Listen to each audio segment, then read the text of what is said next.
Okay. Good morning, everyone. This is Tuesday, February 17th. Thank you, ma'am.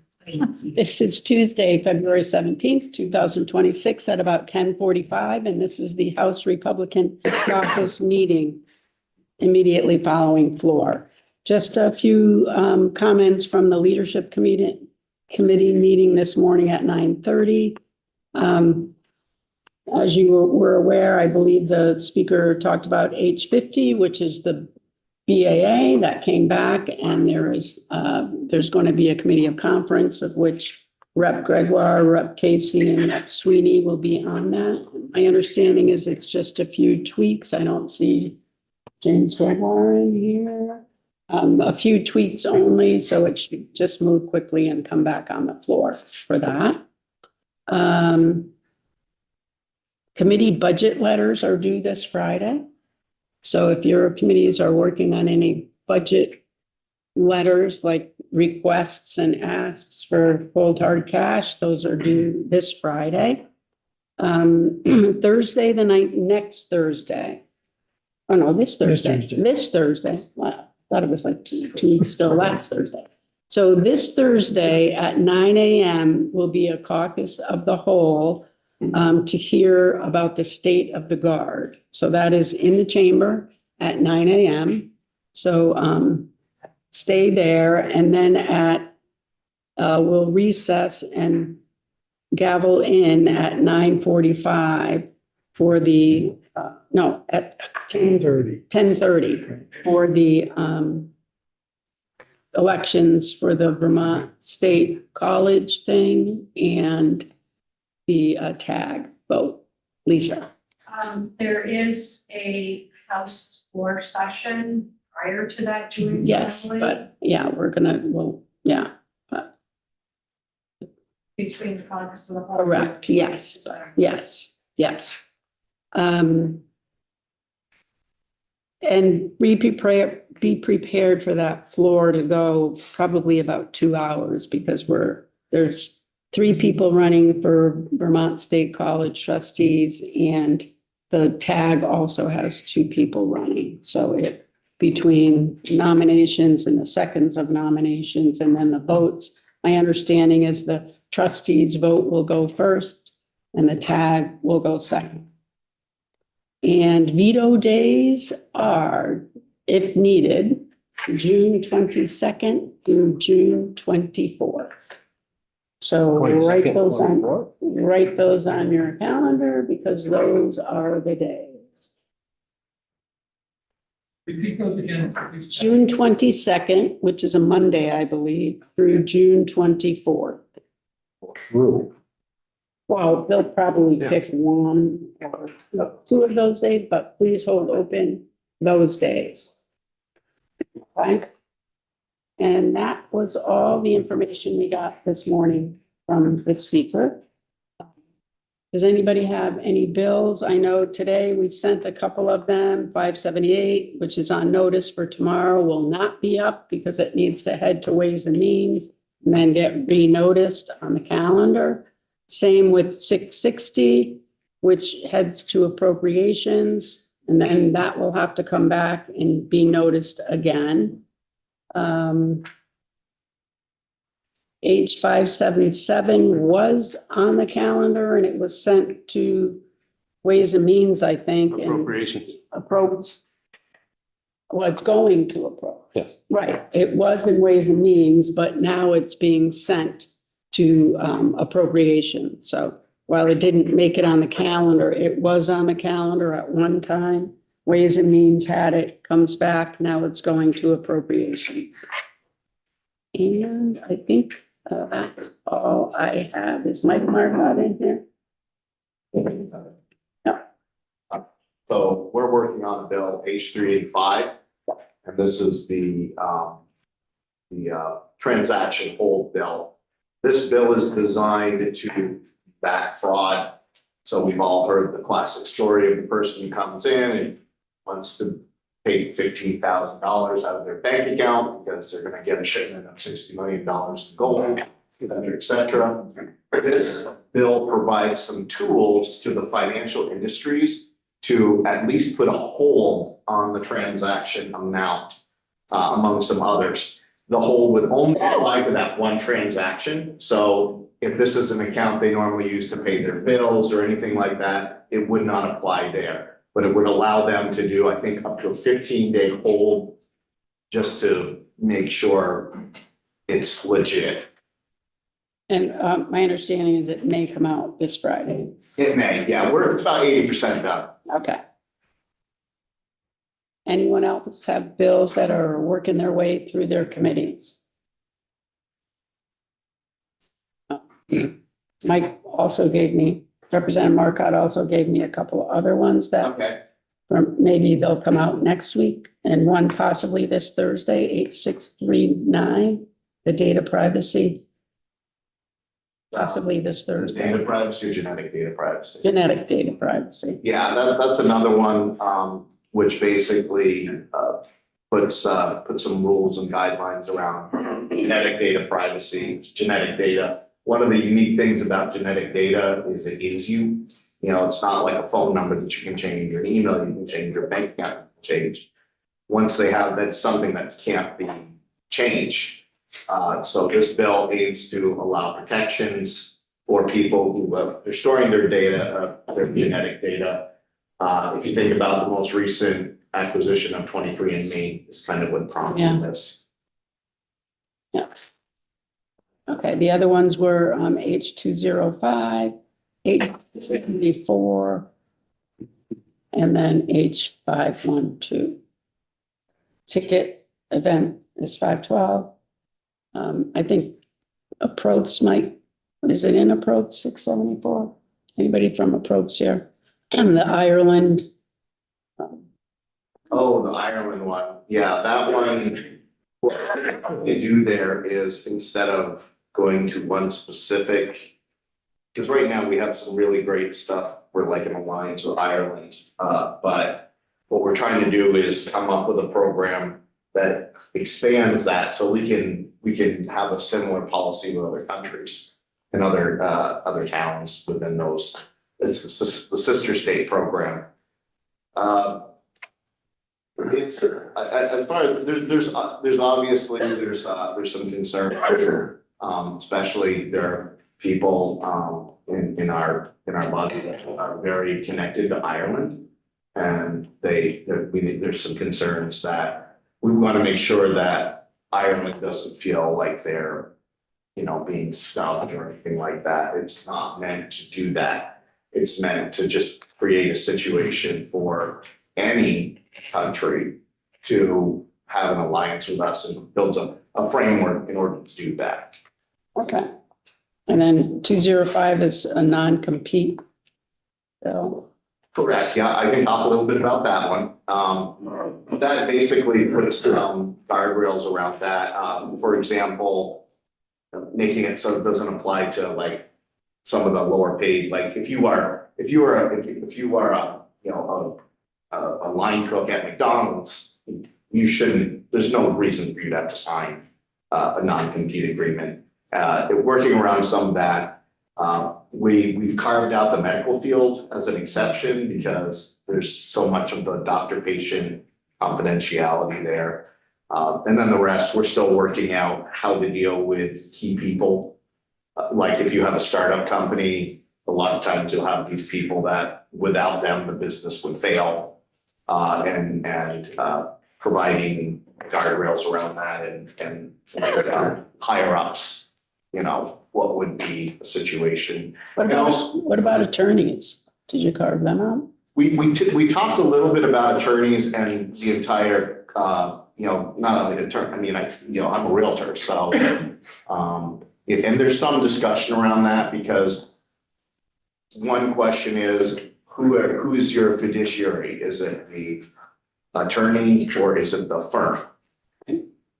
Like there's, just to name one, we have Bauer, Gravel and Farnham. Well, they're an entire firm. So does that mean if you break off from them, who's really the fiduciary there? Is it you? And, but even still, we allow in most circumstances, the ability to at least send a letter, non-soliciting, that says, hey, we're leaving whatever it is and we're going elsewhere. So that if a client did want to follow, they would be able to. Okay. That's all like Marcotte paid for me, but all of those except the possibility of 8639 coming out this Thursday. The rest are probably going to be next week. So, Does anybody have any other? Carolyn? I just want to say about that sister state bill, I'm really hoping there's no hassle over this on the floor. There shouldn't be. This is going to benefit Ireland and give other countries the same advantage that the sisterhood theory now plays between Vermont and Ireland. And I did speak about this briefly at one of our evening caucuses, but I don't think everyone was there. If you have any questions about it, go to Tony or go to me, and I hope we can make you feel better. This is not an insult to Ireland. no, It's the opposite. It's, you know, acknowledging there's a benefit here, and let's spread it to other countries who are willing to trade on cultural exchanges and so forth. Mike, did you have your hand up? I just wanted to bring up that I screwed up over the weekend. I should have just said, the respective leader parties, but the military month of the child, just to see if we as a caucus are all on board. And I assume everybody saw it. I shouldn't have just said it to everybody else. It's the respective caucus cheers, but it's a very Resolution. straightforward resolution, basically thanking military kids for being military kids, so it's a good resolution. Lisa? Speaking of resolutions, I have one out there celebrating National Athletic Training Month. I sent an email to everybody and there's a link that you can click on to sign up on a form, which is pretty simple. And then it delivers a spreadsheet to me with all your names and towns. So that would be really helpful if you want to sign on to that. That's due by Friday. Okay. Sorry, I've got one other one too. USS Vermont typically we do it in April, but their commanding officer is going to be here March 17th. And so I've got that resolution. Michael has done it up for us. And we just need to give you, if we want all members on board, right? If I may, Madam Chair, on all of these resolutions, as long as I happen to be here, our office would be extremely appreciative if you're responding by email, which is totally fine in 2026. If in the end, there only be one email to be from the lead sponsor and not multiple emails coming in, Yeah. that makes it very. Sure. Okay. Thank you. Michael.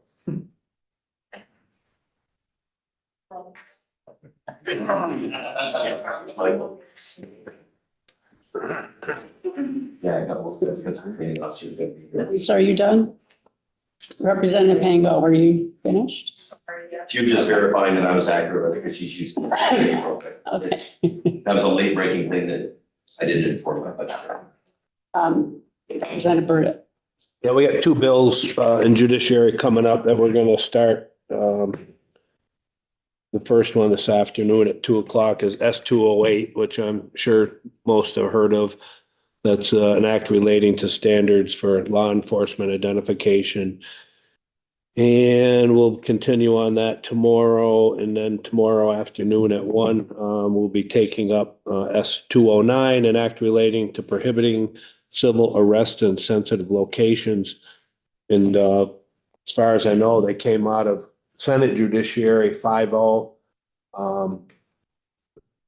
Senator Norris and Senator Matos were able to get some positive things done with the bills, and I think there was just 2 opposing votes on the Senate floor, so we're gonna try to work some magic in House Judiciary and see what happens.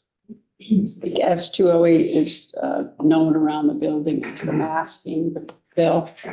That one is in yours. Ken, would you mind going across the hall and seeing if the Vermont State College trustees are ready to come in here Please go. with people? Yeah. Chris Taylor. Oh, Chris. In House Education, we have two bills marked for markup and possible vote this week.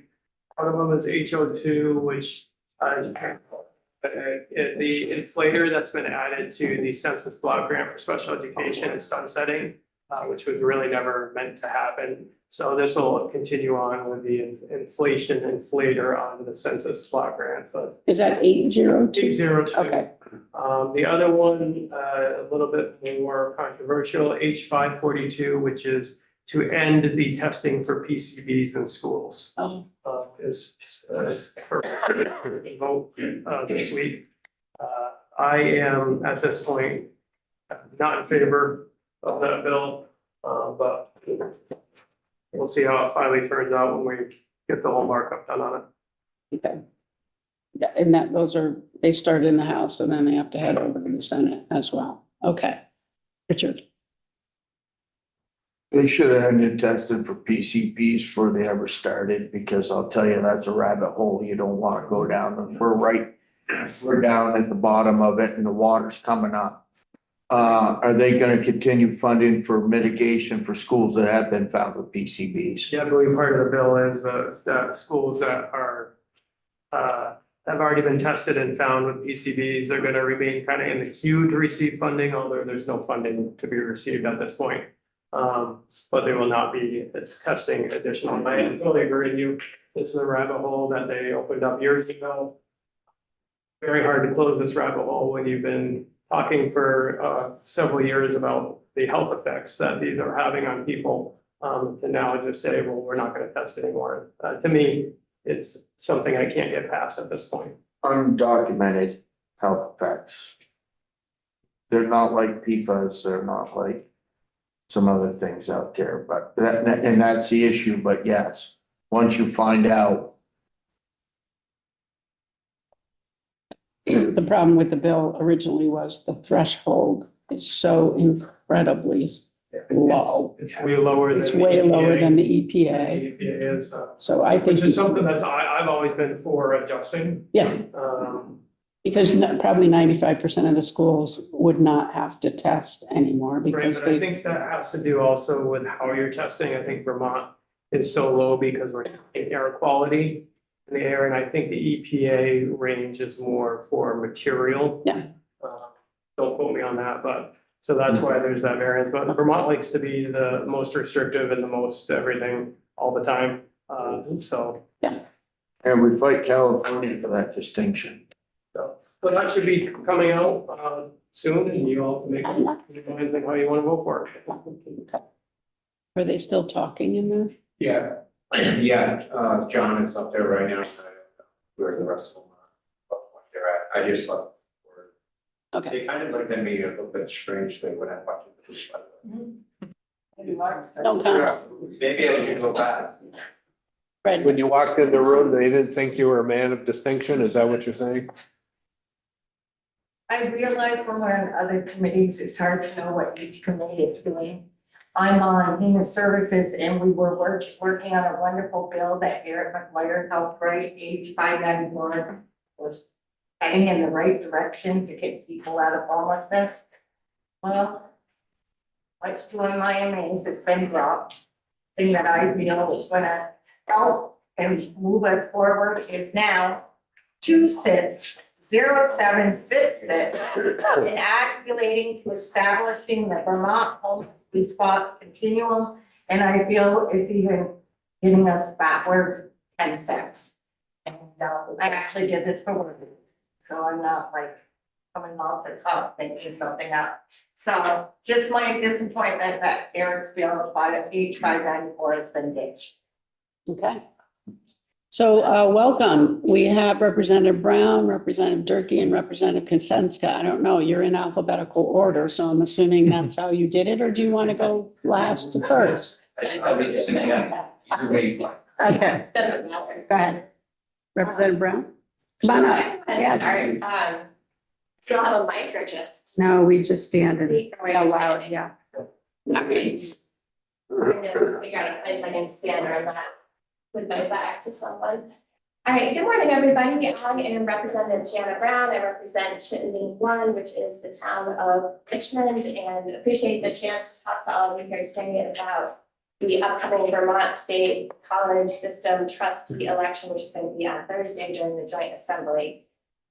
So I also sent a letter out to all members through our legislative email. So if you had a chance to look at that talks a little bit about my interest in running, some of my professional background, but just a few, I'll make a few brief remarks here with you all this morning, and I'm happy to answer questions in the hall if anyone wants to chat more. So as we all know, the Vermont State College System plays an incredibly important role in our higher education landscape here in Vermont. So the system educates thousands of students, many of them rural students. It serves as a significant employer for Vermonters across the state. It helps meet critical workforce needs by looking students for Vermont's most in-demand jobs, and each campus serves a really important cultural and community hub.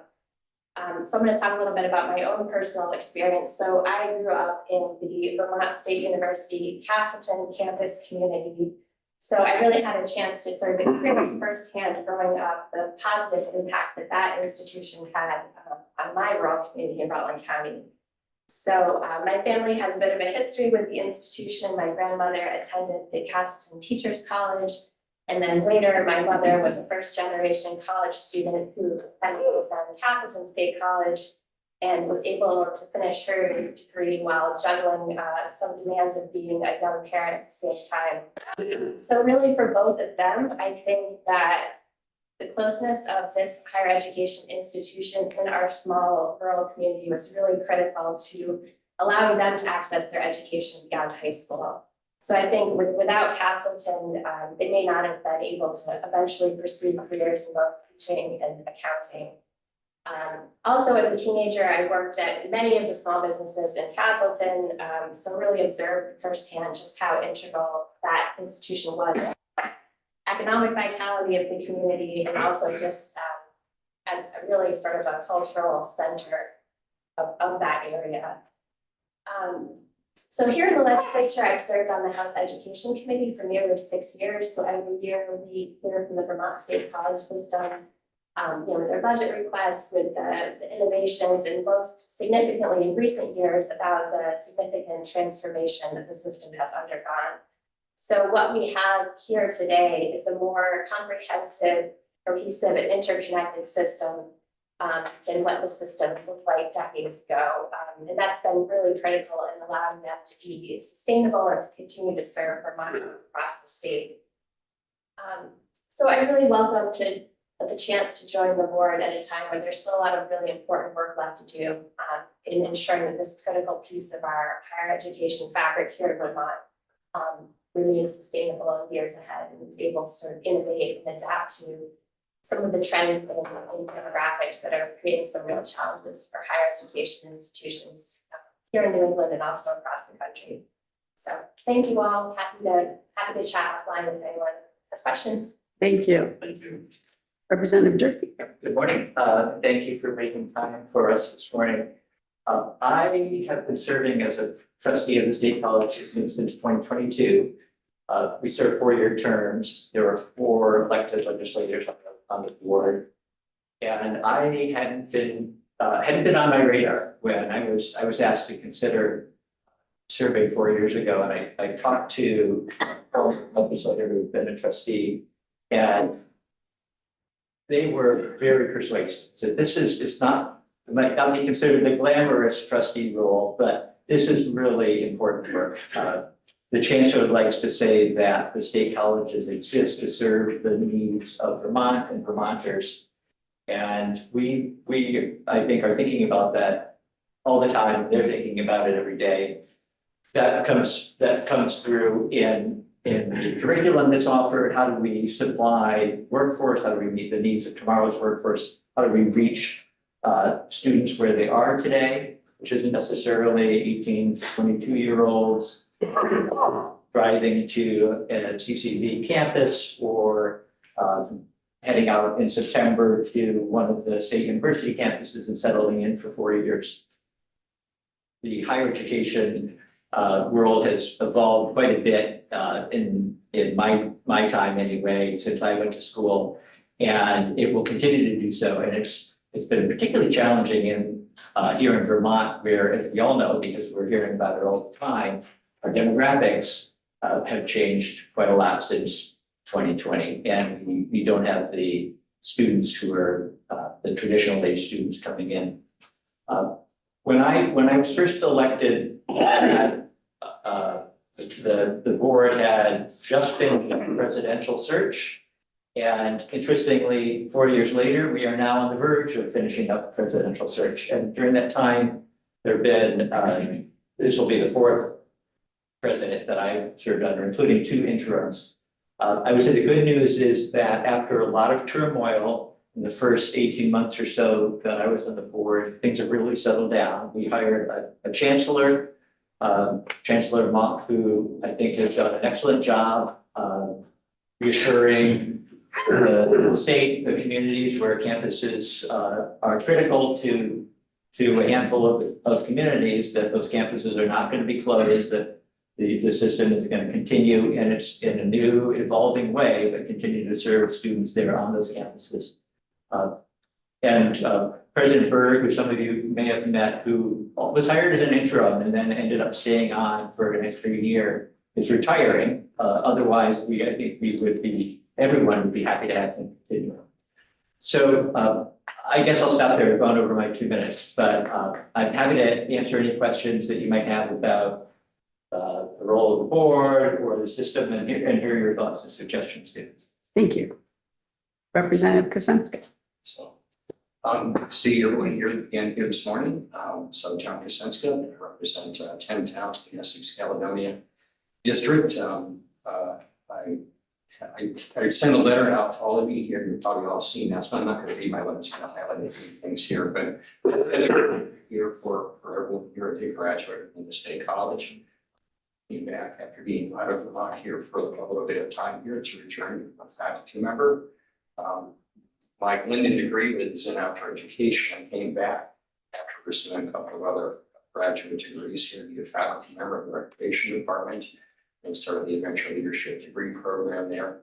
I served in that capacity for a number of years, then moved into administration here and some of the academic deans here of college here. And over that period of time, and retired from there now, obviously here, but since that time here, I've seen a lot of changes here, as we all have had here, both David and Jana and I and everyone here this year, during those really challenging times when enrollment was dropping here significantly here, due to a number of different factors here.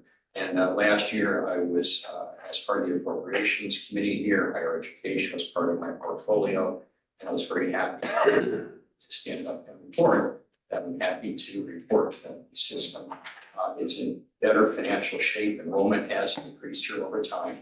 But like other states, higher education is being challenged in lots of different ways, the changing demographics here, clearly here as well. The last thing that, we have to pay attention to those challenges, make strategic decisions that we need to make. And that has happened the last several years. Legislature was very generous here in supporting our 5 campuses to make sure that none of them close. There was great fear that was going to happen, not just statewide here, but in each one of our communities here.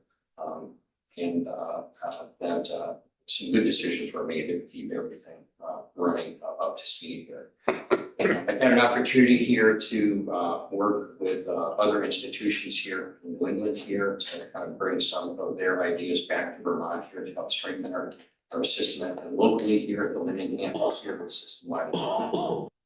Mostly with CCD over the years here to help out with instituting some of their programs. I was an academic team to help high school students begin to kind of engage in that college experience. We have good, really college programs in place. We have some new scholarships in place here as well, all in an effort here to make higher education more accessible here, more affordable here, and you kind of meet the students where they are here when they come to us.